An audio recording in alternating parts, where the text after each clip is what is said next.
third reading. Call on Government Order of the Day number 6.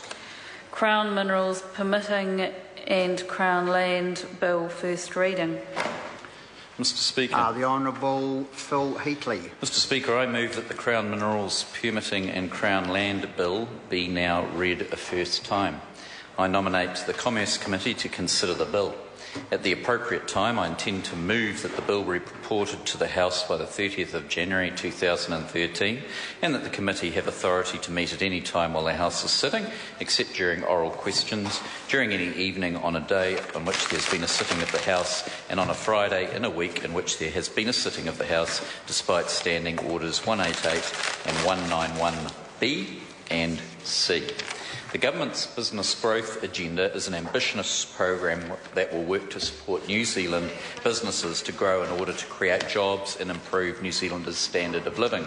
Natural resources represent a key component of this agenda, with a key focus on the work program on a review of the regulatory regime for Crown-owned minerals. The review also sees through an action plan from the Petroleum Action Plan of 2009, which aims to ensure New Zealand is able to maximise the gains from the responsible development of our oil and gas resources.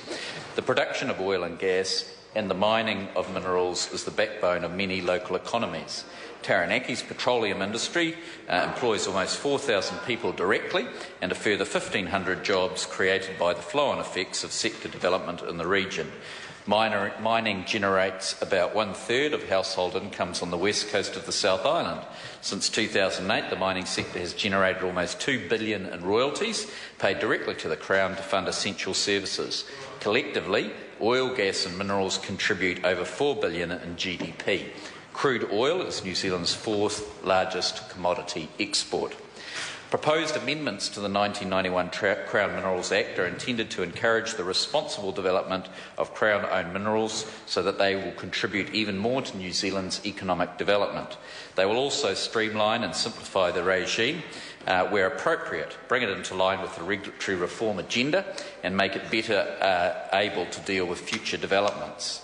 The bill will insert a purpose statement into the Act which demonstrates the Government's commitment to growth of the sector. The purpose of the Act will be to promote prospecting for, exploration for and mining of Crown-owned minerals for the benefit of New Zealand by providing for the efficient allocation rights to prospect for, explore for and mine Crown-owned minerals, and the effective management and regulation of the exercise of those rights, and a fair financial return to the Crown for its minerals. The effective management and regulation of prospecting, exploration of and mining of Crown-owned minerals will be provided for through the introduction of a two-tiered system for permit management. Tier 1 operations, which includes petroleum, metallic minerals and phosphate permits, will be subject to a more hands-on, coordinated management regime. This will enable regulatory effort to be focused on the high-value, higher-risk minerals while providing for a simplified regime for lower-value, lower-risk operations, improving efficiency for both regulators and permit holders. Regulatory attention will be focused on key industry work program deliverables that will have the potential to generate significant value to New Zealand. This will reduce focus on administrative processes, with attention turning to more flexible and oversight of permit holders' work programs.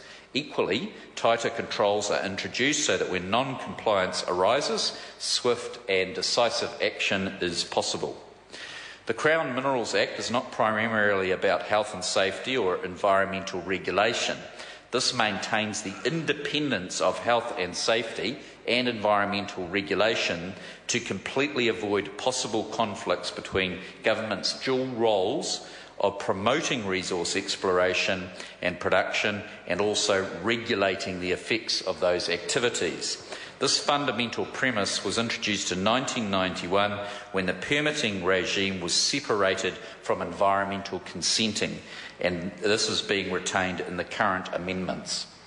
However, current best practice suggests that an initial assessment of permit applicants' health and safety and environmental management capability, without replacing or duplicating their stringent requirements under relevant legislation, will ensure that permits are awarded only to applicants equipped to give full effect to their work programs.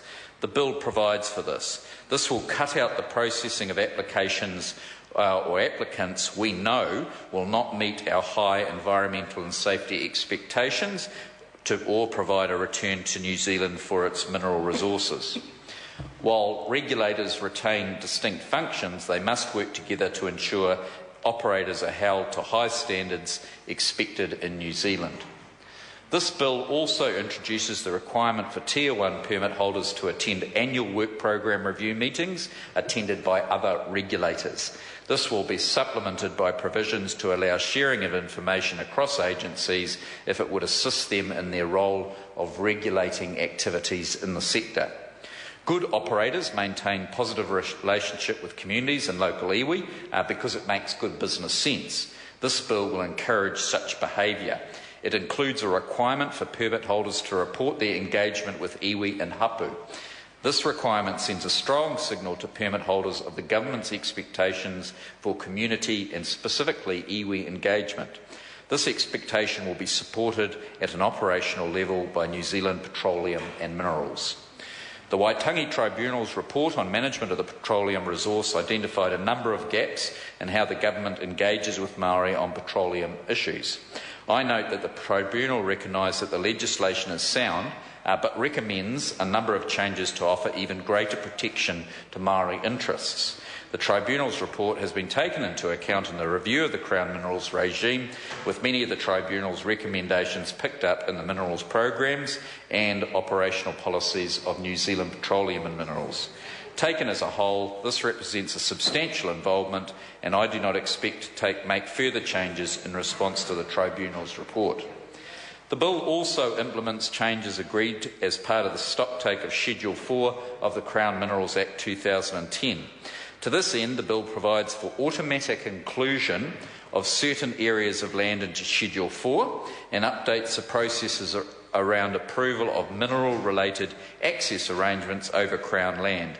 Notably, economic considerations are introduced into decision-making criteria for granting access to conservation land for mining activities. A review of the royalty rate applicable to certain minerals operations is currently underway, with proposals due for release in the coming weeks. The Act, once amended, is to make it clear that royalties that apply to a mineral at the time a permit is granted will be grandfathered for the life of the permit. The bill improves the process for preparing minerals programs under the Crown Minerals Act and clarifies the status of these programs. Minerals programs set out and describe how the Minister or Chief Executive will interpret and apply the Act in relation to Crown-owned minerals. New programs for petroleum minerals will be released for public consultation shortly. It is essential that the committee, industry and the public can see how the regime will work as a whole in order to give full consideration to this bill. Finally, the bill sets out provisions for transitioning existing permit holders to the new regime. I want to ensure the high expectations for Tier 1 permit holders and streamlined processes for Tier 2 permit holders apply to existing permits, whilst minimising disruption to existing activities. I am also determined to ensure the sector is not hampered by unsafe protest actions by a small but vocal minority. I have asked officials to look into ways we can protect vessels from such unsafe behaviour and report back some recommendations through the Select Committee process. Mr Speaker, this bill is critical to the future responsible development of New Zealand's oil and gas and mineral resources and will ensure the future contribution of these resources to the New Zealand economy. I commend this bill to the House. The question is that the motion be agreed to. Mr Speaker. Call Moana Mackie. Thank you, Mr Speaker. And I want to start off by saying that there is much in this bill that is very, very commendable. There